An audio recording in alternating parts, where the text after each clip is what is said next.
મંગલમ ભગવાન વીર મંગલમ ગૌતમ પ્રભુ મંગલમ સુલીભદ્રા જૈનો ધર્મોસ્તુ મંગલમ. હવે માર્ગણા આપણને જોવાની છે. જે 14 માર્ગણા છે તો તે અહીંયા બતાવી છે આ ગાથામાં. ગતિ, ઇન્દ્રિય, કાય, યોગ, વેદ, કષાય, જ્ઞાન, ચારિત્ર, દર્શન, લેશ્યા, ભવ્ય, સમ્યક્ત્વ, સંજ્ઞા અને આહાર. આ 14 મૂળ માર્ગણાઓ છે. ઓકે, આ 14 મૂળ માર્ગણાઓ છે અને એના ઉપર હવે આપણને શું કરવાનું છે? વિચારણા કરવાની છે. તો એ કેવી રીતે કરવાનું? એ બધાના પેટાભેદ વગેરે જાણવાનું છે અને જે જીવો છે તો એમને બધાને એમાં સમાવેશ કરવાનું છે. દરેક માર્ગણામાં બધા જીવોનો સમાવેશ થઈ જાય છે, બધા પ્રકારના. તો એવી રીતે હોય છે. તો માર્ગણાના કેટલા પેટાભેદો થાય છે તે આપણે જોઈએ. દરેક માર્ગણાના પહેલી માર્ગણા છે ગતિ માર્ગણા. એના 4 પેટાભેદ છે: દેવ ગતિ, મનુષ્ય ગતિ, તિર્યંચ ગતિ અને નરક ગતિ. તો ટોટલ જીવો કેટલા છે? સંસારી જીવો બધા જીવોનો સમાવેશ આ 4 ગતિમાં થઈ જાય છે ને. કોઈ પાંચમી તો ગતિ છે નહીં. એટલે બધા જ A to Z બધા ટાઈપના જીવો એની અંદર એમનો સમાવેશ થઈ જાય છે. એટલે વિચારણા આપણે કરી શકીએ જીવોની દરેક પ્રકારે. પછી બીજી માર્ગણા છે ઇન્દ્રિય માર્ગણા. એના 5 પેટાભેદ છે: એક ઇન્દ્રિય જાતિ, દ્વિન્દ્રિય જાતિ, ત્રિન્દ્રિય જાતિ, ચતુરિન્દ્રિય જાતિ અને પંચેન્દ્રિય જાતિ. તો એવી રીતે આ 5 ટાઈપના શું છે? પેટાભેદો છે ઇન્દ્રિય માર્ગણાના. એટલે ધ્યાન રાખવાનું, ઇન્દ્રિય માર્ગણામાં શું? આ 5 પ્રકારના જાતિ વાળા જીવોનો સમાવેશ કરવામાં આવે છે. એટલે ટોટલી બધા સંસારી જીવોનો સમાવેશ પછી થઈ જાય એની અંદર જ. પછી ત્રીજી માર્ગણા છે કાય માર્ગણા. એના 6 પેટાભેદ છે: પૃથ્વી કાય, આપકા, તેવ કાય, વાયુ કાય, વનસ્પતિ કાય અને ત્રસ કાય. એટલે કે જે 6 કાયના જીવો છે આ સંસારમાં, એ બધા 6 કાયના જીવોનો સમાવેશ એની અંદર થઈ જાય છે. એક પણ જીવ એની બહાર નહીં રહે. ચોથી માર્ગણા છે યોગ માર્ગણા. એના 3 પેટાભેદ છે: મનોયોગ, વચન યોગ અને કાય યોગ. તો આ 3 યોગ દ્વારા પણ આપણે વિચારણા કરી શકીએ છીએ જીવોની, સંસારી જીવોની. પછી 5મી માર્ગણા છે વેદ. એના 3 પેટાભેદ છે: સ્ત્રીવેદ, પુરુષવેદ અને નપુંસક વેદ. પછી 6ઠ્ઠી માર્ગણા છે કષાય માર્ગણા. 4 પેટાભેદ છે: ક્રોધ, માન, માયા, લોભ. 7મી માર્ગણા છે જ્ઞાન માર્ગણા. એના 8 પેટાભેદ છે. હવે જ્ઞાનના આપણે 5 પ્રકાર તો આપણને ખ્યાલ છે. કયા છે? મતિ જ્ઞાન, શ્રુત જ્ઞાન, અવધિ જ્ઞાન, મનઃપર્યવ જ્ઞાન અને કેવલ જ્ઞાન. હજી 3 એડ કયા કરવામાં આવેલા છે? 3 અજ્ઞાન છે આ. તો મતિ અજ્ઞાન, શ્રુત અજ્ઞાન અને વિભંગ જ્ઞાન. આ 3 ટાઈપના અજ્ઞાનને એડ કરવાનું છે આપણને. એટલે અહીંયા 5 જ્ઞાન આવી ગયા અને 3 અજ્ઞાન આવી ગયા છે. હવે અહીંયા ધ્યાન રાખવાનું કે મતિ જ્ઞાન એ સમ્યક જ્ઞાન સહિત જ્ઞાન હોય ને મતિ જ્ઞાન કહેવાય.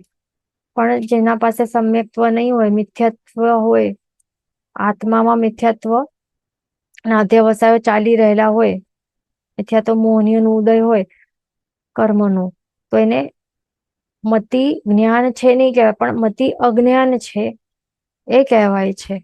શ્રુત જ્ઞાન છે એ સમ્યક્ત્વ સહિત શ્રુત જ્ઞાન હોય, પણ જેના પાસે મિથ્યાત્વ રહેલું હોય આત્મામાં, તો એને શું કહેવાય છે? શ્રુત અજ્ઞાન કહેવાય એના પાસે. પછી આ છે અવધિ જ્ઞાન. એ સમ્યક્ત્વ સહિત આ જ્ઞાન રહેલું હોય. અવધિ જ્ઞાન એટલે કે પૂતગલ જે રૂપી વસ્તુઓ છે, અમુક મર્યાદામાં રહેલી રૂપી વસ્તુઓને આત્મા વડે જાણી જોઈ શકાય, એને કહેવાય છે અવધિ જ્ઞાન, જે સમ્યક્ત્વ સહિત હોય. પણ જેના પાસે સમ્યક્ત્વ નહીં હોય બટ મિથ્યાત્વ રહેલું હોય, તો એવા અવધિ જ્ઞાનને વિભંગ જ્ઞાન કહેવાય છે.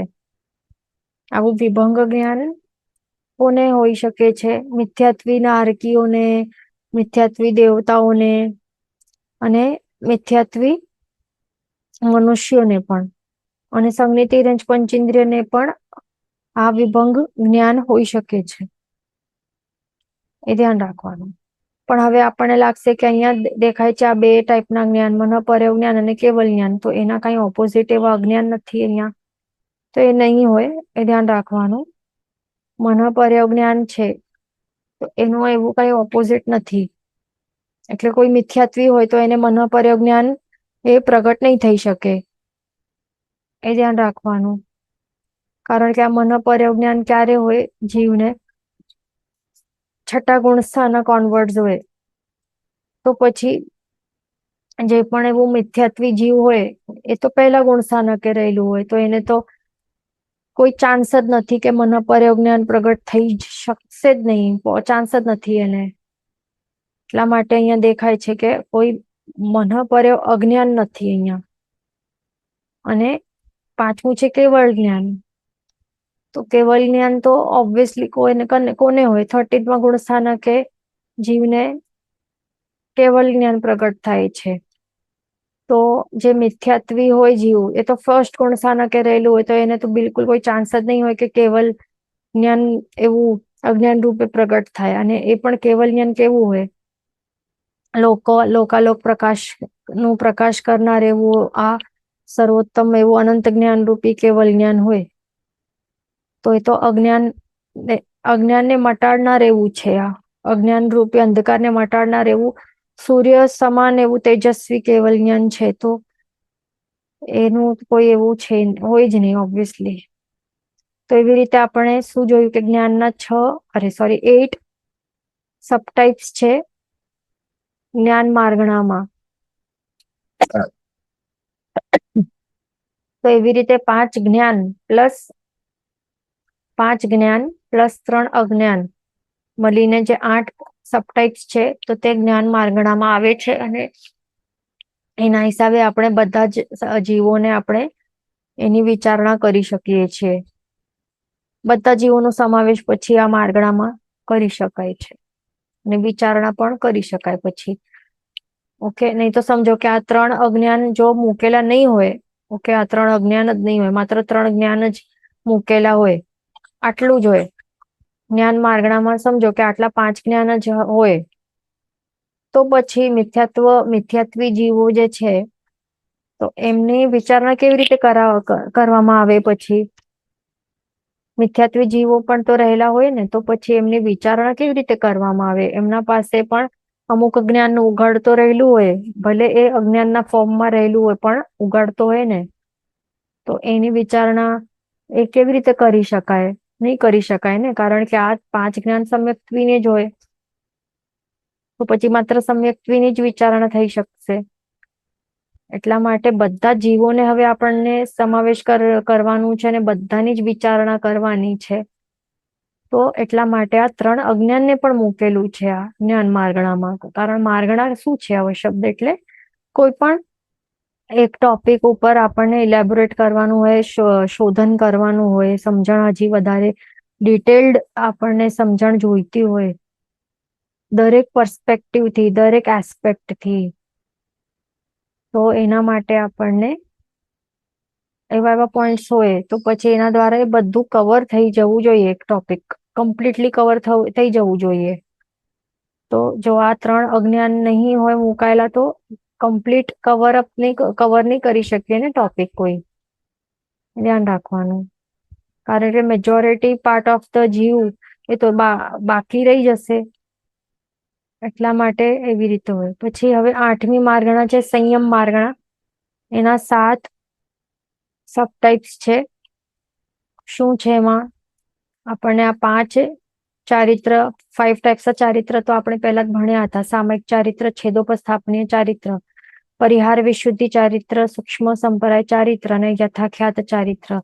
આ 5 ટાઈપના ચારિત્ર તો આપણે ભણ્યા હતા ને સંવર તત્વમાં. હવે અહીંયા +2 શું એડ કરવામાં આવેલું છે? દેશ વિરતિ ચારિત્ર અને અવિરતિ ચારિત્ર, એને પણ એડ અહીંયા કરવામાં આવેલું છે. તો આ જે 5 છે, આ 5 જે ચારિત્ર છે, આ ફર્સ્ટ 5, તો એ કોના માટે છે? એ સર્વવિરતી જીવો માટે, સર્વવિરતીધર જીવો માટે રહેલું હોય છે. સર્વવિરતીધર જીવો હોય તો એમનું સમાવેશ અહીંયા કરવામાં આવે છે, થઈ જશે. તો પછી જે આંશિક વિરતી વાળા હોય, એટલે કે દેશ વિરતીધર હોય, તો એમની પછી વિચારણા કેવી રીતે કરાશે? તો એ બાકાત રહી જાય ને. મેજોરિટી જીવ આંશિક ચારિત્ર વાળા તો કેટલા બધા છે, અને એનાથી પણ ઘણા ઘણા ઘણા વધારે તો અવિરત જીવો છે. અસંખ્યાતા લેવલના કે શું અનંતા લેવલના કહી શકાય. અનંતા જીવો અવિરતી અવસ્થા વાળા છે, અનંતા જીવો. તો એ તો અનંત જીવો બાકી રહી જાય. આ સર્વવિરતીધર તો કેટલા સંખ્યાતા છે, જસ્ટ કાઉન્ટેબલ છે.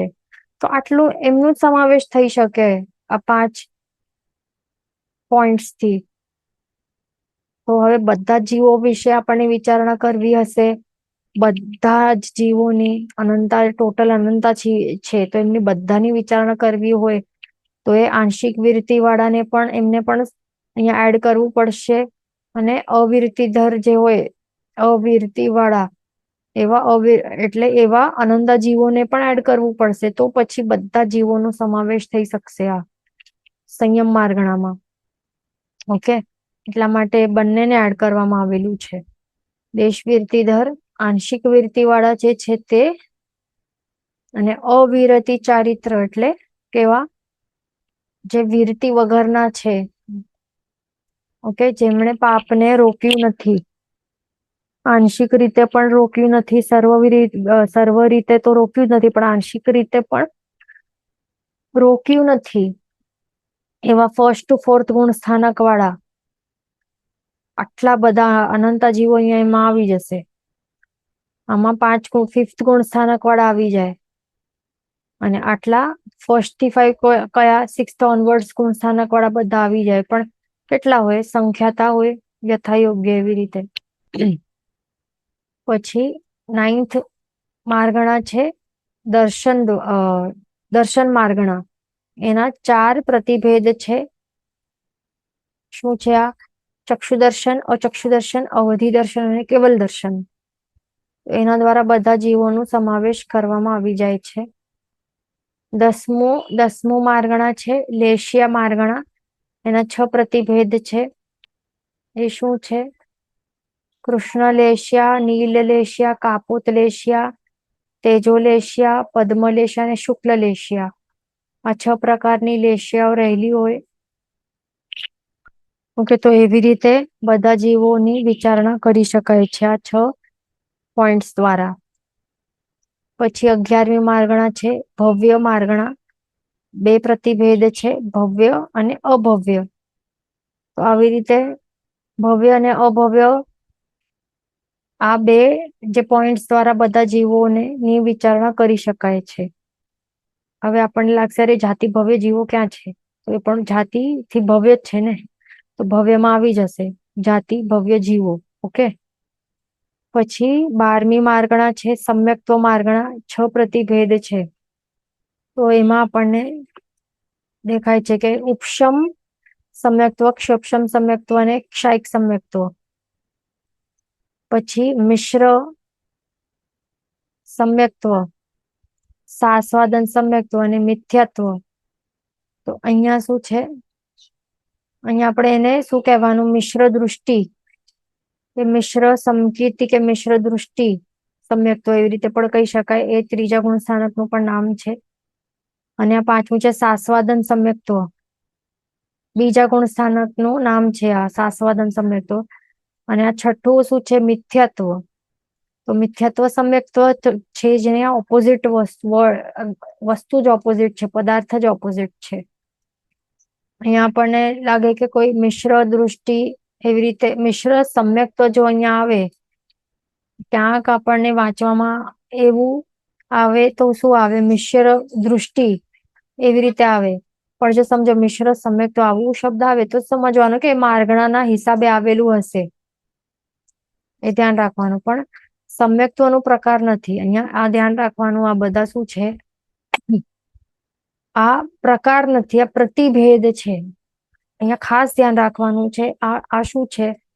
સમ્યક્ત્વ અહીંયા લખેલું છે 12મી માર્ગણા છે. 12th માર્ગણાનું નામ છે સમ્યક્ત્વ માર્ગણા અને એના 6 પ્રતિભેદ છે. શેના પ્રતિભેદ છે? માર્ગણાના, સમ્યક્ત્વ માર્ગણાના પ્રતિભેદ છે. એટલે આ માર્ગણા એટલે કે આ ટોપિક ટુ બી કવર્ડ છે, વાસ્ટ ટોપિક છે. એના આ ટોપિકના નામ છે, અલગ અલગ ટોપિકના નામ છે. તો એ ટોપિક્સ દ્વારા બધા જીવોનો સમાવેશ કરવામાં આવે છે, તે છે.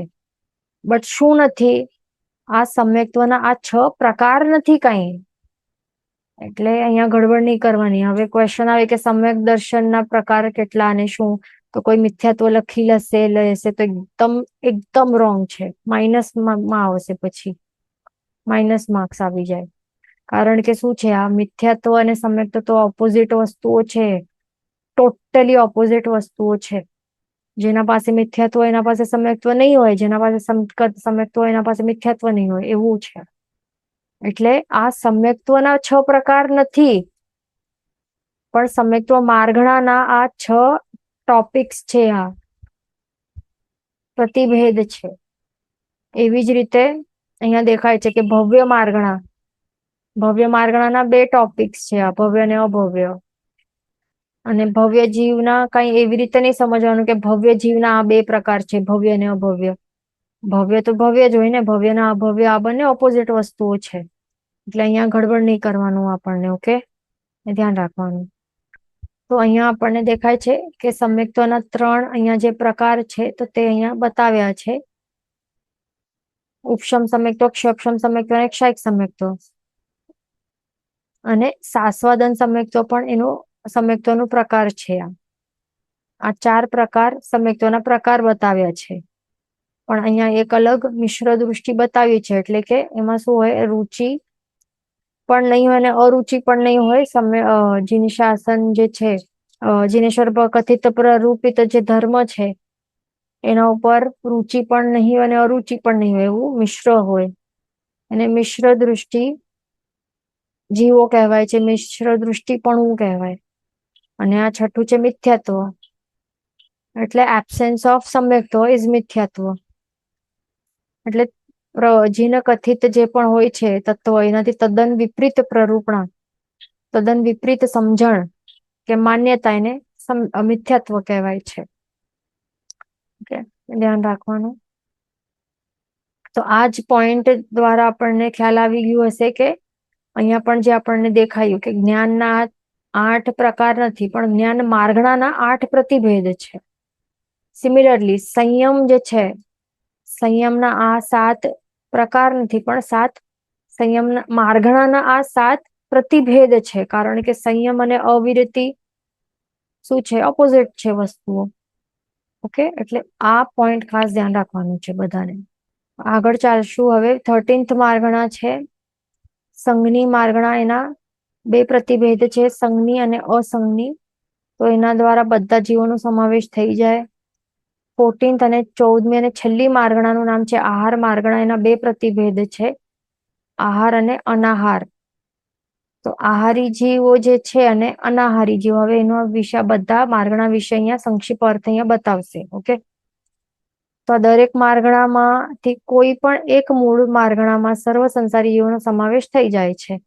એટલે આ આપણે 14 માર્ગણા જોઈને, તો 14 માર્ગણામાંથી કોઈ પણ એક માર્ગણા આપણે લઈએ ને, કોઈ પણ વિશે કોઈ પણ માર્ગણા કોઈ પણ આપણે લઈએ મૂળ માર્ગણા, તો એ મૂળ માર્ગણામાં બધા જ સર્વ સંસારી જીવોને સમાવેશ કરવામાં આવી જાય છે.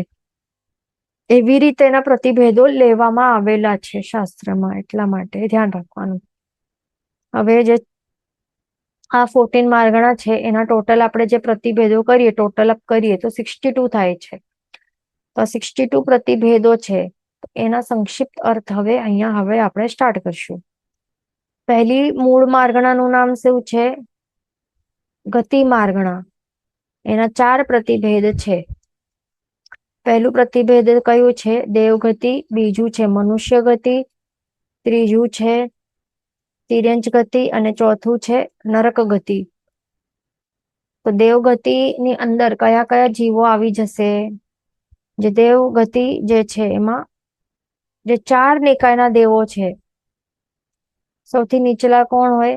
વ્યંતર જીવો, સોરી, ભવનપતિ જીવો હોય દેવતાઓ હોય છે, દેવો અધોલોકની અંદર રહેલા હોય. ઓકે, તો સૌથી નીચે આ, પછી વ્યંતર હોય છે, તિરછા લોકવાસી, પછી જ્યોતિષી દેવો હોય છે, આ પણ તિરછા લોકવાસી, અને વૈમાનિક, આ ઉર્ધ્વલોકવાસી દેવો. એટલે 4 નિકાય વાળા દેવતાઓ આવી જાય છે એમાં, એ દેવગતિમાં આવી જાય. પછી બીજું કયું છે? પ્રતિભેદ મનુષ્ય ગતિ છે. તો જેને પણ મનુષ્યપણું પ્રાપ્ત થયું હોય તો એને એ મનુષ્ય ગતિમાં આવી જાય એવા જીવો. પછી તિર્યંચ ગતિમાં કોણ આવે છે? કયા કયા જીવો આવે? તો અહીંયા સ્થાવરિક ઇન્દ્રિય, 22 સ્થાવરિક ઇન્દ્રિય આવી જાય. પૃથ્વી કાય, અપકાય, તેવું કાય, વાયુ કાય, વનસ્પતિ કાય, એ આવી જશે. એટલે એક ઇન્દ્રિય, સ્થાવર એક ઇન્દ્રિય આવી જશે. 5 સ્થાવર એક ઇન્દ્રિય આવી ગયા. પછી દ્વિન્દ્રિય એટલે 2 ઇન્દ્રિય, પછી તેન્દ્રિય એટલે ત્રિન્દ્રિય અને ચતુરિન્દ્રિય, આ 3 વિકલેન્દ્રિય આવી ગયા. પછી પંચેન્દ્રિય આવશે. એમાં કોણ આવશે? પશુ, પક્ષી, મત્સ્ય આદિક યોનિઓમાં ઉત્પન્ન થવું. એટલે આપણે એ પણ ભણ્યું હતું જીવ વિચારમાં, જલચર આવે, સ્થલચર આવે, ખેચર આવે. યાદ છે ને આ બધા? જલચર, સ્થલચર અને ખેચર. આ શું છે? આ સ્થલચર આવી જાય, આ ખેચર આવી ગયા, અને આ જલચર આવી ગયા. તો એવી રીતે આદિક વગેરે યોનિઓમાં ઉત્પન્ન થાય. કઈ કઈ? એક ઇન્દ્રિય કે વિકલેન્દ્રિય કે પંચેન્દ્રિય વગેરે યોનિઓમાં જે ઉત્પન્ન થાય તો એ તિર્યંચ ગતિ કહેવાય છે. વાહ.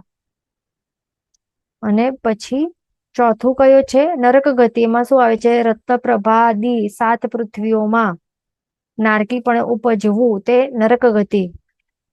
જે 7 નારકીઓ છે, પહેલાથી 7મી નારકી અધોલોકમાં રહેલી છે. 7 ટાઈપ્સની, 7 અલગ એવા સ્વભાવ વાળા જે પૃથ્વીકાય જીવો છે ત્યાં, અરે જે પૃથ્વીકાય જીવ, અરે પૃથ્વીઓ છે, અને ત્યાં અલગ અલગ કન્ડિશન્સ રહેલા છે. ત્યાં ક્લાઇમેટિક કન્ડિશન્સ વગેરે ડ્રાસ્ટિક થી ડ્રાસ્ટિક થતા જાય છે, નીચે નીચે જતા. તો એવી 7 નરક પૃથ્વીઓમાં નારકી પણ જે ઉપજે એને નરક ગતિ કહેવાય. હવે એમ નહીં સમજવાનું કે અરે નરક ગતિ, અરે શું કહેવાય, ત્યાં આ 7 પૃથ્વીઓમાંથી સ્ટાર્ટિંગના જે આ છે આ નરક પૃથ્વીઓમાં, તો ત્યાં તો પરમાધામી દેવો પણ હોય, તો એ પણ નરક ગતિ વાળા કહેવાય શું? તો એ તો દેવગતિ વાળા છે ને. ભવનપતિમાં આવે પરમાધામી દેવો, ધ્યાન રાખવાનું. તો એવી રીતે આપણે શું જોયું? પહેલી ગતિ માર્ગણા આપણે સમજી લીધી. એમાં બધા જીવોની અહીંયા વિચારણા કરવામાં આવેલી છે. ઓકે, તો હવે એવી રીતે આપણે શું જોયું? માર્ગણા વિશે આપણે સમજી રહ્યા છીએ. ઓકે, તો માર્ગણામાં શું આવે છે, શેનો સમાવેશ કરવામાં આવે છે, એ પહેલા આપણે સમજવાનું છે. પછી આપણને લાસ્ટ એની પાછળવાળી નેક્સ્ટ ગાથાઓમાં આપણને ખ્યાલ આવશે કે મોક્ષ તત્વ સાથે કેવી રીતે અહીંયા કનેક્ટ કરવામાં આવેલું છે. આ 14 જે માર્ગણા છે એમાં તો મોક્ષ તત્વ જે છે, તો એ કેવી રીતે અહીંયા આ જે 14માં જે મૂળ માર્ગણાઓ છે એના પ્રતિભેદો પહેલા તો અહીંયા આપણને સમજવાના છે આ ગાથા દ્વારા. પછી આગળની ગાથામાં એ મોક્ષ તત્વ એ કેવી રીતે અહીંયા એનું લિંક કરવામાં આવેલું છે, તો એ સમજાશે પછી આપણને. ઓકે, હવે બીજી માર્ગણા છે જાતિ માર્ગણા. આ બીજી મૂળ માર્ગણાનું નામ છે જાતિ માર્ગણા, કે ઇન્દ્રિય માર્ગણા પણ છે ને લખેલું ત્યાં, એ ધ્યાન રાખવાનું. ઓકે, તો મેન અહીંયા શું નામ એનું છે ગાથા ના હિસાબે? ઇન્દ્રિય માર્ગણા છે. પણ અહીંયા હવે ફૂટનોટમાં જાતિ માર્ગણા છે, તો કન્ફ્યુઝ નહીં થવાનું. મેન ઇન્દ્રિય માર્ગણા તરીકે જ આપણને બાયટ કરવાનું, પણ યાદ પણ રાખવાનું કે એમાં 5 પ્રકારના જાતિ વાળા જીવો આવી જાય છે. એટલે અહીંયા જાતિ માર્ગણા પણ નામ અહીંયા બતાવેલું છે. જે નામ કર્મ છે, એક ઇન્દ્રિય જાતિ નામ કર્મ, 2 ઇન્દ્રિય જાતિ નામ કર્મ, એના ઉપરથી એના હિસાબે અહીંયા જાતીય શબ્દ, અહીંયા જાતિ માર્ગણાનું શબ્દ અહીંયા બતાવ્યું છે. ઓકે, ધ્યાન રાખવાનું. પણ એને ગાથા વાઇઝ આપણે શું યાદ રાખવાનું કે આ ઇન્દ્રિય માર્ગણા છે આનું નામ. બીજી મૂળ માર્ગણાનું નામ તે છે. એમાં 5 જાતિ વાળા જીવો આવી જાય છે: સ્પર્શનેન્દ્રિય, રસનેન્દ્રિય, ઘ્રાણેન્દ્રિય, ચક્ષુરેન્દ્રિય અને શ્રોત્રેન્દ્રિય. આ 5 જાતિ વાળા જીવો આવી જાય છે એમાં.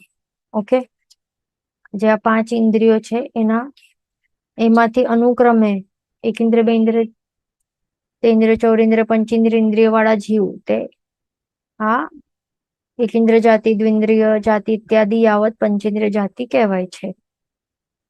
એટલે આપણને શું ધ્યાન રાખવાનું, અહીંયા પાછું કન્ફ્યુઝ નહીં થવાનું કે અહીંયા નામ શું છે, મેન નામ.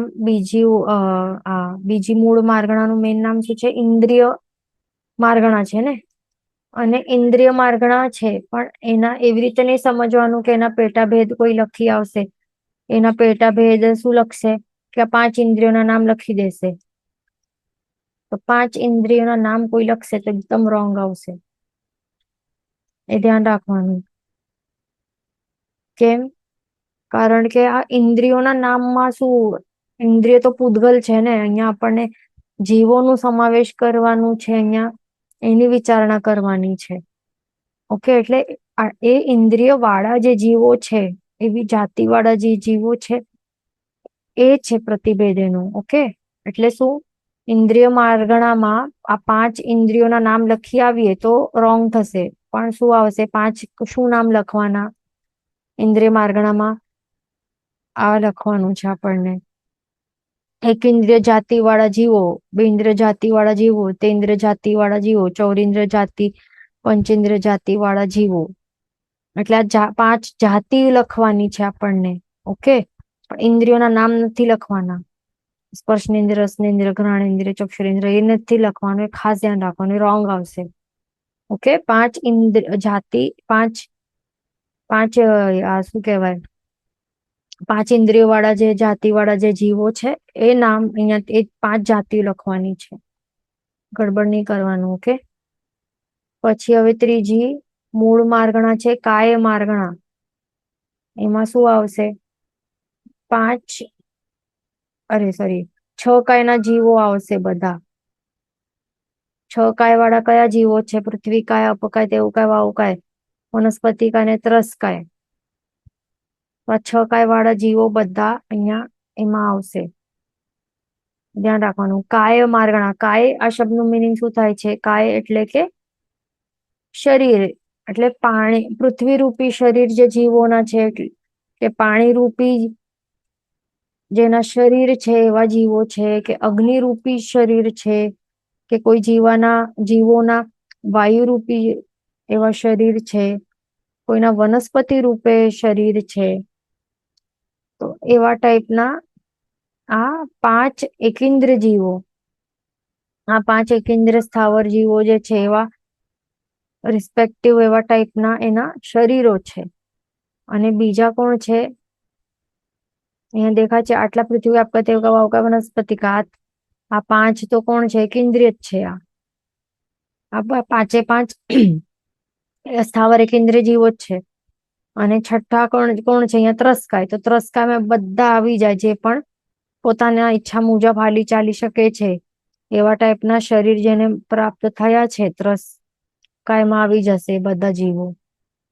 ઓકે, તો કાય માર્ગણામાં 6 પ્રતિભેદમાં તો 5 સ્થાવર એકેન્દ્રિય જ આવી જશે ને છઠ્ઠું એક ત્રસ્કાય આવી જાય. પછી યોગ માર્ગણા આવશે. ચોથું મૂળ માર્ગણા યોગ માર્ગણા છે. એમાં 3 પ્રતિભેદ છે. કયા કયા છે? મનોયોગ, પછી વચન યોગ અને કાય યોગ. મનોયોગ એટલે કે શું? વિચાર વખતે પ્રવર્તતું આત્માનું સ્ફુરણ, તે મનોયોગ છે. એટલે આપણને વિચાર આવતું હોય, કોઈ આપણે થોટ પ્રોસેસ ચાલતું હોય માઇન્ડમાં, મનમાં વિચારણા કરીએ અને એ વખતે આપણે બોલી નથી રહ્યા, વચનનો પ્રયોગ નથી કરી રહ્યા મોઢાથી, માત્ર મનમાં વી આર થિંકિંગ સમથિંગ, કઈ વિચારણા, ઇમેજિનેશન કઈક ચાલી રહેલી છે, કઈ યાદ કરી રહ્યા છે કે વિચારી રહ્યા છીએ, તો એ વખતે આત્માનું સ્ફુરણ થતું હોય છે. એને કહેવાય છે મનોયોગ.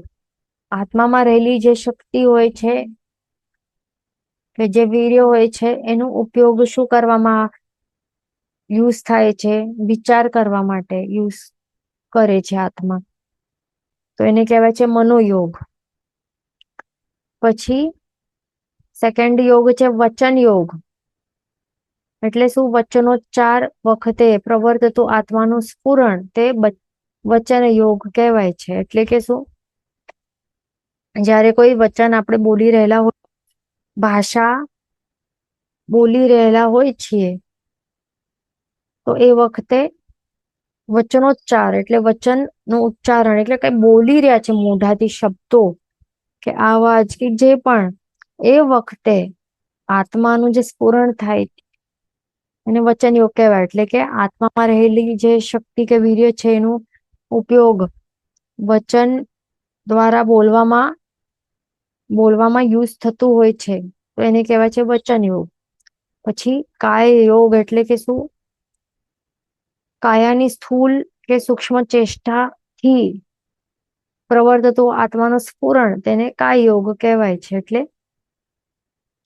એટલે કે કાયા દ્વારા જે પણ સ્થૂલ કે સૂક્ષ્મ, સ્થૂલ એટલે કે મોટી મોટી કે સૂક્ષ્મ, ઇન્ટરનલ વોલેન્ટરી કે ઇનવોલેન્ટરી જે પણ એક્ટિવિટીઓ ચાલતી હોય, કોઈ પણ મુવમેન્ટ્સ, એટલે કે એક્ઝામ્પલ સ્થૂલ એટલે કે જે હાથ પગ આપણે ચલાવ્યા, ઊભા થયા કે બેઠા આપણે, કે ચાલી રહ્યા છીએ, ભાગી રહ્યા છીએ, દોડી રહ્યા છીએ, સ્થૂલ બધું સ્થૂલ ચેષ્ટાઓ. અને સૂક્ષ્મ ચેષ્ટાઓ જેમ કે ઇન્ટરનલ કઈ ચાલી રહેલું છે, સર્ક્યુલેશન ઓફ બ્લડ ચાલી રહેલું છે, કે હાર્ટબીટ થઈ રહ્યું છે, કે જે પણ બ્રીથ ઇન બ્રીથ આઉટ કે જે પણ બધી વસ્તુઓ થઈ રહી છે, બધી સૂક્ષ્મ ચેષ્ટાઓ જે ચાલી રહેલી છે, તો કેવી રીતે થઈ શકે છે? આત્મામાં રહેલું જે વીર્ય કે શક્તિ છે એનું વપરાશ દ્વારા થઈ શકે છે, કાયા દ્વારા પ્રવૃત્તિઓ. તો એ બધું કાય યોગમાં આવે છે. પછી પાંચમું છે વેદ માર્ગણા. વેદ માર્ગણાના 3 પેટા ભેદ છે. પાંચમી આ માર્ગણા 3 પેટા ભેદ છે. એમાં 3 વેદ આવી જશે. કઈ? સ્ત્રી વેદ, પુરુષ વેદ અને નપુંસક વેદ. સ્ત્રી વેદ એટલે કે શું? સ્ત્રી જાતને થતો પુરુષ સંગનો અભિલાષ તે સ્ત્રી વેદ કહેવાય છે. અને પુરુષ વેદ એટલે પુરુષ જાતે થતો સ્ત્રી સંગનો અભિલાષ તે પુરુષ વેદ. અને નપુંસક વેદ એટલે ત્રીજી જાતને સ્ત્રી તથા પુરુષ એ બંનેના સંગનો અભિલાષ તે નપુંસક વેદ. તો આ થઈ પાંચમી માર્ગણા, વેદ માર્ગણા. પછી આગળ ચાલશું.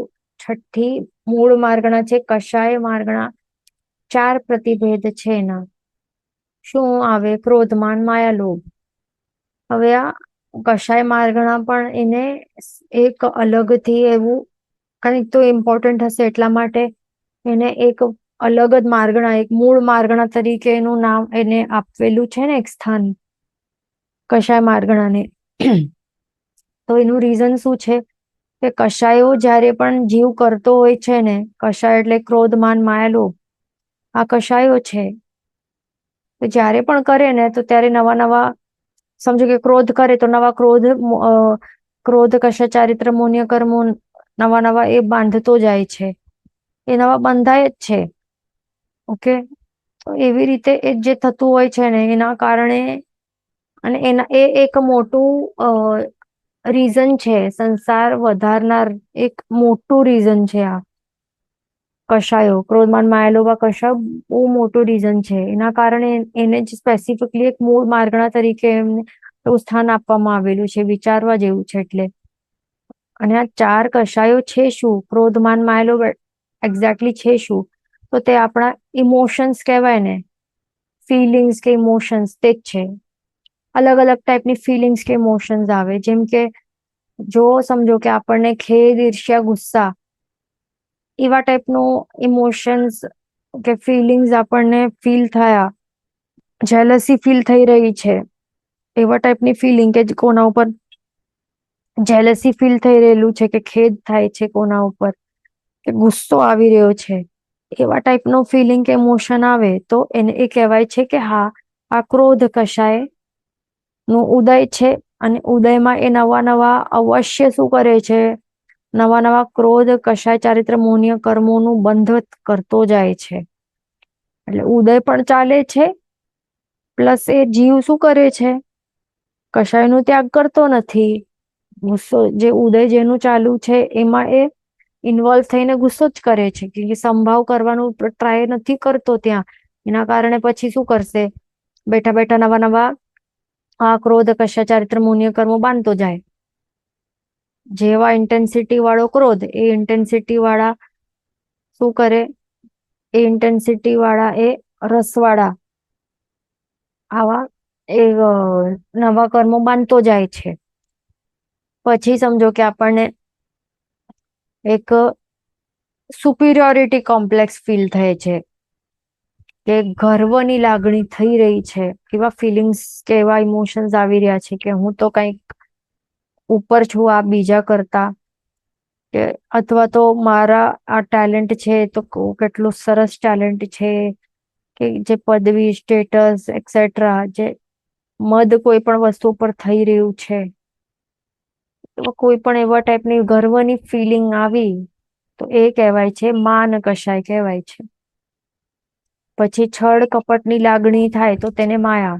એટલે આપણને એવું ફિલિંગ આવી રહ્યું છે, કોઈના પ્રત્યે ખોટું બોલવાનું, ખોટું કરવાનું, છલ કરવાનું, ચીટ કરવાનું, ધોકેબાજી, વિશ્વાસઘાત વગેરે, એક અંદર બહાર બીજું એવું બધું કરવાનું ફિલિંગ થઈ રહી છે આપણને. એવા ટાઈપનું આપણે બિહેવિયર આપણું હમણાં આપણે કરી રહ્યા છે, તો દેટ મીન્સ માયા નું ઉદય છે અને સાથે બંધ પણ કરી રહ્યા છીએ. પછી લોભ એ શું છે, કે ઈચ્છાઓ આવે, કે મને મન થાય છે, આપણે કહીએ ને કે મને મન થાય છે, મને આ ખાવાનું મન થઈ રહ્યું છે, તો એનું મિનિંગ શું થયું, ઈચ્છા જાગી. એ પણ કેવી, આ પૂતગલોનું ભોગવટો કરવા માટેની એવી ઈચ્છાઓ જાગી.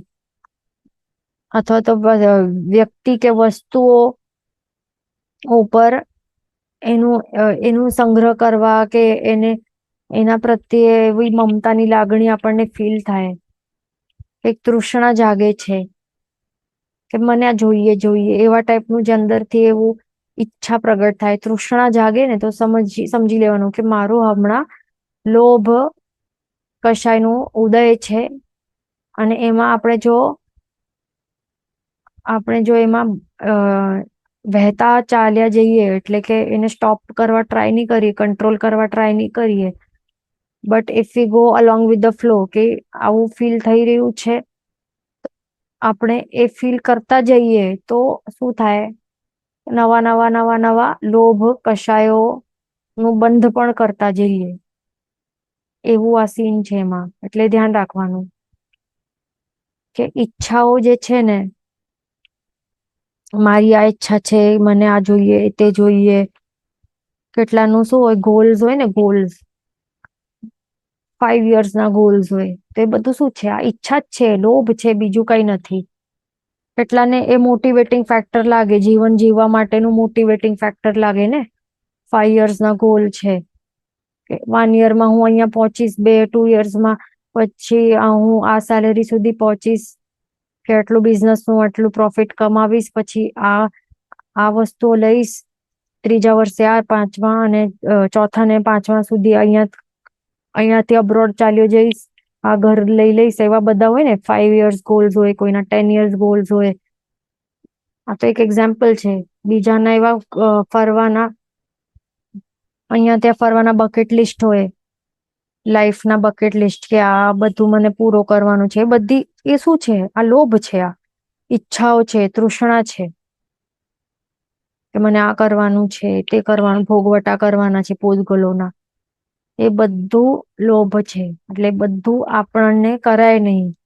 ઈચ્છા માત્ર એક રાખવી કે મને સંયમ ક્યારે મળશે, સંસારનું ત્યાગ મને કરવાનું છે, એવા બધી ઈચ્છા રાખવી જરૂરી છે આપણને. ઓકે, એ ધ્યાન રાખવાનું. પૂતગલો માટે જો ઈચ્છા વૃત્તિ હશે કે ઇન્દ્રિયોને તૃપ્તિ કરવા માટે, ઇન્દ્રિયોને પુષ્ટિ કરવા માટેની ઈચ્છાઓ હશે ને, એ બધું લોભમાં આવશે. એટલે સેટિસ્ફેક્શન મેઇન વસ્તુ છે. લોભને હરાવવા માટે સેટિસ્ફેક્શન મેઇન વસ્તુ છે. જેવું જે છે સિચ્યુએશન એમાં સેટિસ્ફાઈડ રહેવાનું. સંતોષ એ ગુણ કહેવાય છે. સંતોષ શું છે? એ ગુણ છે, આત્માનો સ્વાભાવિક ગુણ છે. એને આપણને પુષ્ટિ કરવી જોઈએ, વૃદ્ધિ કરવા માટે ટ્રાય કરવાનું. ઓકે, આ જોઈએ, તે જોઈએ, આ ખરાબ થઈ ગયું, હવે મને નવું ન્યુ જોઈએ આજે, તો એ બધું લોભ છે. ઉદય સમજવું, અને ઉદયમાં જીવ બાંધે પણ અવશ્ય છે, ખાસ ધ્યાન રાખવાનું. એટલે ઉદયના કારણે આવી લાગણીઓ તો પ્રગટ થાય છે. આ ફિલિંગ્સ, ઇમોશન્સ જે આપણે કીધા ને અહીંયા, આવા ટાઈપના ફિલિંગ્સ, ઇમોશન્સ થાય કે મન થાય છે. આ બધું મન શું છે? મન થાય છે, મન થાય છે શું છે? આ બધા કશાયના ખેલ છે. આપણે કહીએ મને આઈસ્ક્રીમ ખાવાનું મન થાય છે, આ શું છે? આ કશાય છે. કશાય નું ઉદય છે. એટલા માટે એવી લાગણી આપણને આવી રહી છે, ઈચ્છા પેદા થઈ રહી છે, પૂતગલોનું આ ભોગવટો કરવાનું, ઇન્દ્રિયોની પુષ્ટિ કરવાનું આપણને મન થઈ રહ્યું છે, કારણ કે એ લોભનું ઉદય છે. એમાં આપણે વહેતા ચાલ્યા જશું તો નવા નવા લોભ કર્મોનું બંધ થતું જશે. એટલે નોનસ્ટોપ સાયકલ છે. એને બ્રેક કરવું હશે તો સંભાવ રાખવું પડશે, કંટ્રોલ રાખવું પડશે. સેટિસ્ફેક્શન એટલે કે સંતોષ ગુણ એ આપણને પ્રગટ કરવું પડશે, તો જ કઈ થશે. આ સંસારનો એન્ડ આવી શકશે, નહીં તો આવશે જ નહીં. એ ખાસ ધ્યાન રાખવાનું. આ જોઈએ, તે જોઈએ, બધું બંધ કરવું પડશે. ઓકે, અને કર્મબંધનો મોટો આધાર તેની ઉપર જ છે. આ પાપનો પાપ છે લોભ, ઈચ્છા વૃત્તિને જ મારવાની છે. એટલા માટે પચખાણ લેવાના હોય છે. આપણને વિરતિમાં આવવાનું છે. પચખાણ શું કરે? પચખાણમાં કેવી તાકાત છે કે ડાયરેક્ટ ઈચ્છા વૃત્તિનો જે નાશ કરી નાખે. હવે સમજો, આપણું પચખાણ લીધેલું હોય કોઈ જીવ, કોઈકનું લાઈફ ટાઈમ માટે રાત્રિ ભોજન ત્યાગ, તો એને એક ઈચ્છા વૃત્તિને જ મારી નાખ્યું છે એને. કે રાત થશે તો એને મન જ નહીં થશે, ઈચ્છા જ નહીં થશે, કારણ કે એને ખ્યાલ છે પચખાણ લીધું છે. પચખાણ એ જ કામ કરે, ઈચ્છા વૃત્તિનો સંપૂર્ણ અંદરથી જળમૂળથી નાશ જ કરી નાખે. એટલે એ બેસ્ટ હોય છે, સેફ એન્ડ બેસ્ટ ઓપ્શન જે આપણને કરવા જેવું છે એ છે પચખાણ લેવાના, વિવિધ લેતા જવાના. નાના નાના મોટા પચખાણ લેતા જવાના ધીરે ધીરે. આપણને લાગશે, આપણે સાંભળ્યું હશે ને કેટલા મહારાજ સાહેબનું તો તરેલાનું ત્યાગ હોય, પચખાણ હોય. હવે ફ્રાઈડ વસ્તુઓનું, કોઈ પણ ટાઈપની ફ્રાઈડ વસ્તુઓનું પચખાણ હોય. કોઈક મહારાજ સાહેબના આ મીઠાઈનું ત્યાગ હોય. શું શું ત્યાગ કરતા હોય. એટલે શા માટે? આ જ છે, લોભને, આ મોહનીય કર્મને હરાવવા માટે કરતા હોય છે. એ ધ્યાન રાખવાનું. અહીંયા ક્વેશ્ચન છે કે ઓન 13th and 14th ગુણ સ્થાનક દેર આર નો કશાય, how that is covered in this માર્ગણા. એટલે એમાં શું છે કે જ્યારે જીવ પહેલાથી 13th ગુણ સ્થાનકે જે જીવો રહેલા હોય છે, તો ત્યારે એમનું જે આ જર્ની રહેલી હોય છે, તો જર્નીમાં એક બધું આગળ આગળ ચાલતા શું કરે છે? મેન તો 11 માંથી કશાય એનું ઉદય નથી. ઓકે, એટલે જોવા જઈએ તો ફર્સ્ટ થી કરીને 10th ગુણ સ્થાનક સુધી કશાયનું ઉદય રહેલું હોય છે. અલગ અલગ કશાયનું એવી રીતે ઉદય રહેલું હોય છે. અને ત્યારે જે જીવો જે આ પાસ કરી રહેલા હોય છે, જે મોક્ષ માટે જે ટ્રાય, એટલે આ પાથ ઉપર ચાલવાનું ટ્રાય કરતા હોય છે, તો એ કેવી રીતે એ બધા જે પણ અલગ અલગ ગુણ સ્થાનકો ઉપર આગળ આગળ ચાલતા મોહનીય કર્મને કેવી રીતે હરાવતા જાય છે, કશાયને કેવી રીતે હરાવતા જાય છે, એ બધું ત્યાં બતાવે છે. અને પછી આગળ ચાલી શકે છે. અને તો પણ એ શાસ્ત્રકાર ભગવંતોએ આવી રીતે માર્ગણા આપણને બતાડી છે. આ કશા માર્ગણા એટલે આપણને તે સમજવાનું કે એ વેલ્યુબલ હશે કઈ, એટલા માટે એવી રીતે હશે. એવી રીતે આપણને ત્યાં એવી રીતે એક્સેપ્ટ કરવાનું છે. ઓકે, અહીંયા ક્વેશ્ચન છે કે અભિલાષ વગર પણ સ્ત્રી કે પુરુષ ભેદ હોઈ શકે ને. હવે એમાં શું હોય છે કે જે મંદ પણ અભિલાષ જો રહેલું હોય છે, જ્યાર સુધી રહેલું હોય તો 9મા ગુણ સ્થાનક સુધી એ તો અવશ્ય રહેલું હોય છે. તીવ્ર હોય કે મંદ પણ હોઈ શકે, પણ હોય છે. ઓકે, અને પછી એ નીકળી શકે છે વેદ ઉદયનું. ઓકે, ધ્યાન રાખવાનું. એટલે મંદ પણ હોય ને ઉદય વેદનું, તો ત્યારે એ આપણને લાગે કે જીવને કોઈ અભિલાષા છે જ નહીં, પણ મંદ ઉદય પણ ત્યારે રહેલું હોય છે 9મા ગુણ સ્થાનક સુધી. એટલે આપણને જો લાગે કે આપણામાં નથી, કે બીજા કોઈ જીવો જે છે, ચારિત્ર વાળા જીવો છે એવા, કે કોઈ એવા વીરતીધર જીવો હોય તો એમને બિલકુલ પણ અભિલાષ નથી, તો એ બાહ્યથી નહીં હોય, પણ એ અંદરથી પણ નહીં હોય લાગણી, પણ જે કર્મ છે ને એનું મંદ ઉદય ત્યારે સમજવાનું. એટલા માટે એ વખતે મંદ ઉદય સમજવાનું. વ્યક્તપણે નહીં હોય એમને, ન લાગણી હોય, ન તો એવું કોઈ અભિલાષ હોય, પણ ત્યારે માત્ર કર્મનું એ વખતે શું હોય, મંદ હોય ઉદય.